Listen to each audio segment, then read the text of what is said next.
My name is Kees in Veld. I'm a GP from the Netherlands and I'm an EQUIP member. I have the honorable task to have a debate on P for performance. We already touched on the subject yesterday. Maybe somebody can close the door. We already touched on the subject yesterday, and I hope you didn't use all the material already, that you still have some questions in store, because we have got two experts on the issue who can help us leading this debate, which is a very complex and complicated thing, I think. I first would like to start with the parable of the water well. I was recently in Africa. I have been working as a medical doctor in Africa in the 70s, 80s, and I was back in Tanzania, and I visited some projects, and one of the projects there was a project about water wells. And it turned out that there had been a scheme of drilling water wells in a rural area, and they were very happy with the scheme because the outcome was wonderful. Over 1,000 wells in a period of 3 years' time. So the donor organization was very, very happy about it.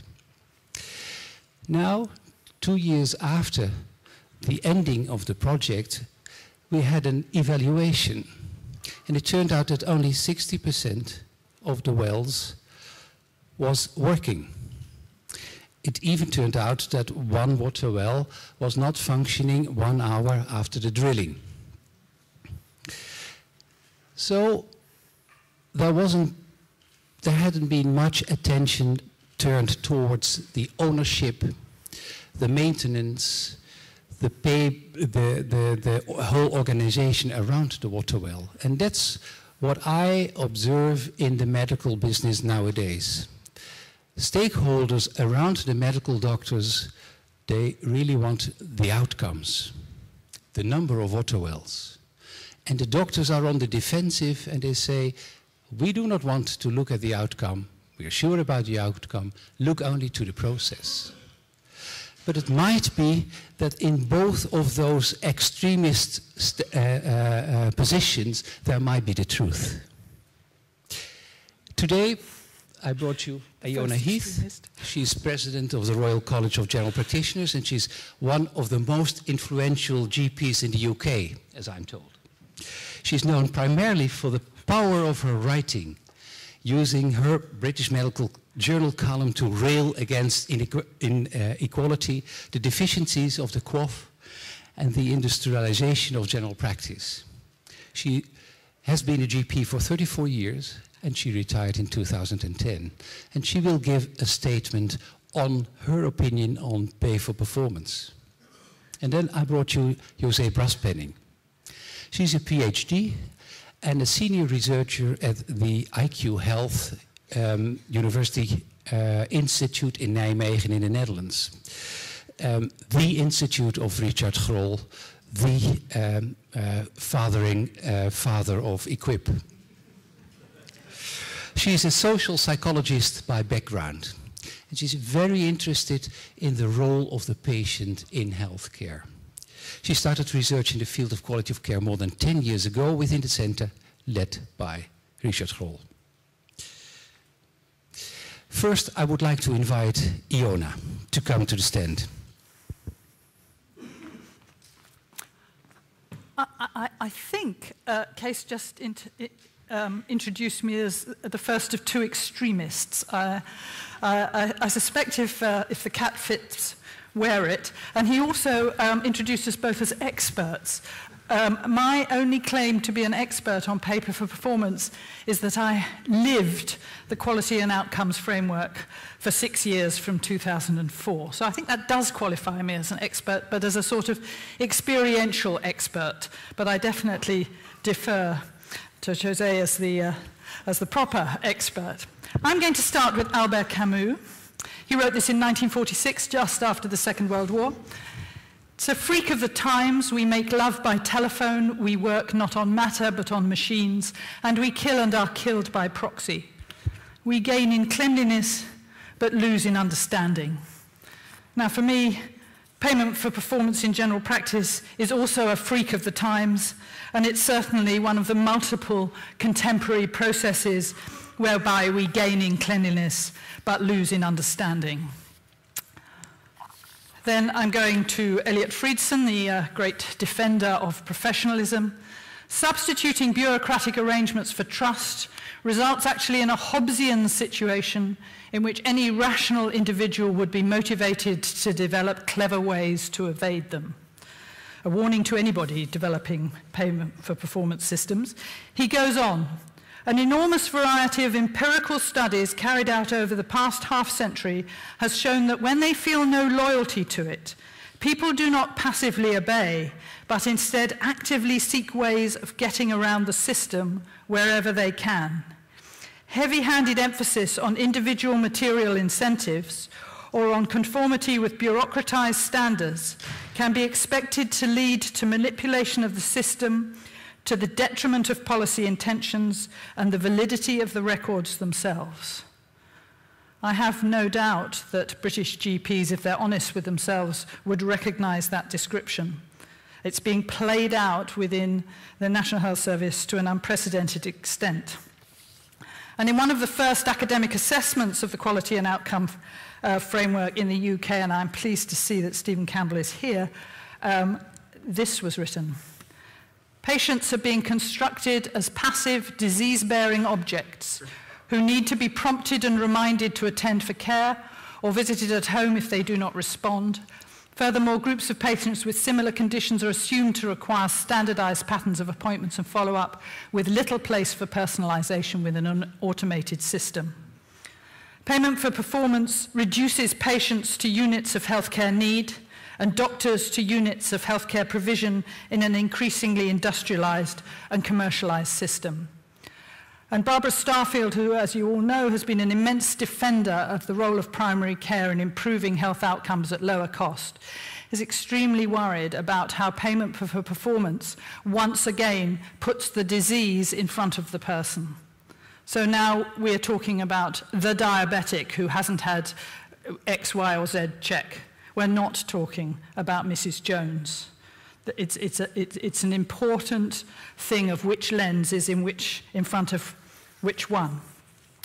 Charlotte Williamson, who was the first chair of the Royal College of GP's Patient Liaison Group, has a very interesting view on patient autonomy.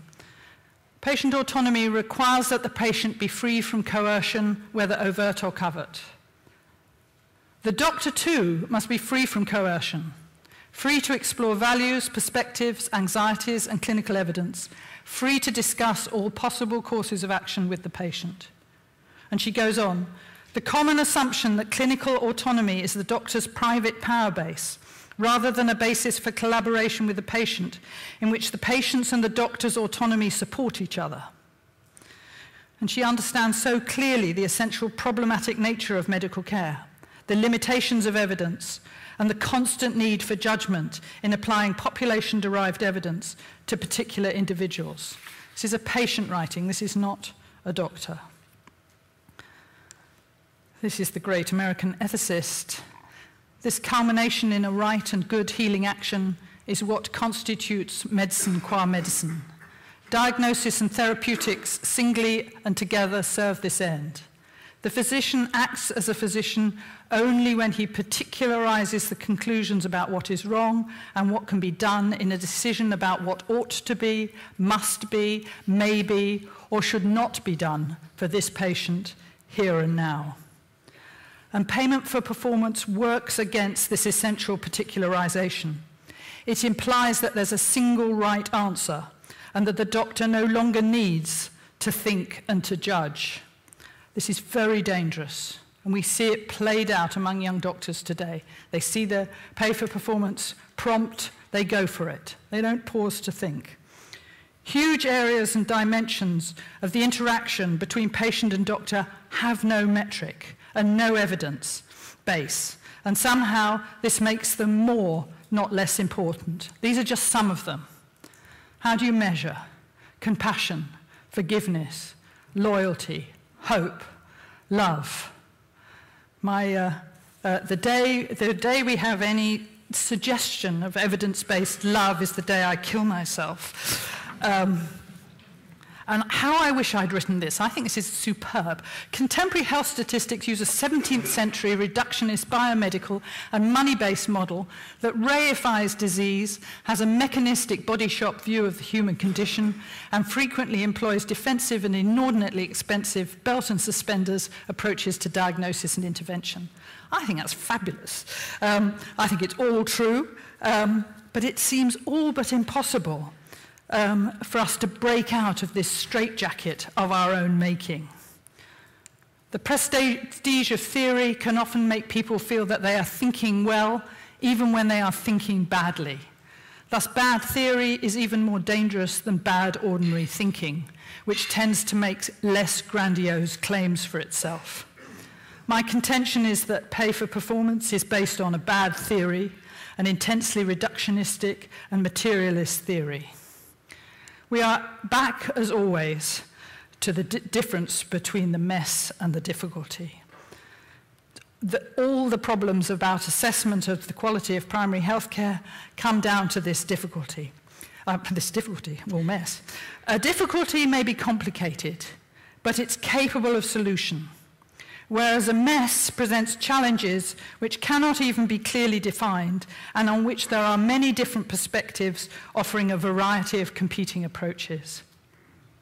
Repairing a car is a difficulty, even for someone like me. Devising a policy to improve the quality of primary health care is a mess.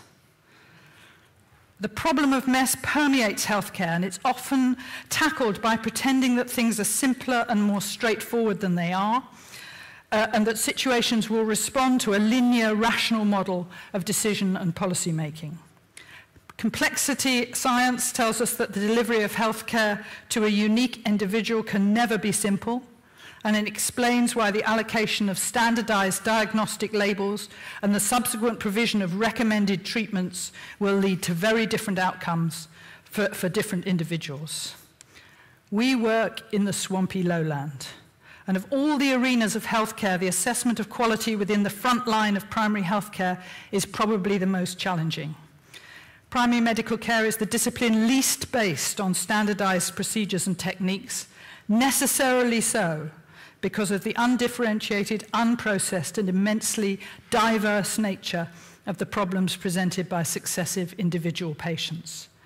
Primary healthcare is also grounded in interdisciplinary teamwork, with each team member and the interaction between them contributing to, or perhaps undermining, the quality of the care that's delivered, another dimension of the mess. So I'm reminded of the great George Eliot and of chess. This is what she wrote in Felix Holt the Radical. Fancy what a game of chess would be if all the chessmen had passions and intellects, more or less small and cunning. If you were not only uncertain about your adversary's men, but a little uncertain about your own. If your pawns, hating you because they are pawns, could make away from their appointed posts that you might get checkmate on a sudden, you might be the longest-headed of deductive reasoners, and yet you might be beaten by your own pawns. You would be especially likely to be beaten if you depended arrogantly on your mathematical imagination and regarded your passionate pieces with contempt. Pay for performance in the UK has, I think, failed to win the hearts and minds of medicine's passionate pawns, the doctors. So perhaps we need to remember the importance of poetic knowledge alongside scientific knowledge. This is the Polish poet Leopold Staff. This is a short poem of his. I built on the sand and it tumbled down. I built on a rock and it tumbled down. Now when I build, I shall begin with the smoke from the chimney. He seems to be gently pointing us in the direction of a way of accommodating and taking account of difference, and of affirming the possibility of more complex ways of knowing that payment for performance hasn't even dreamed of. Thank you very much.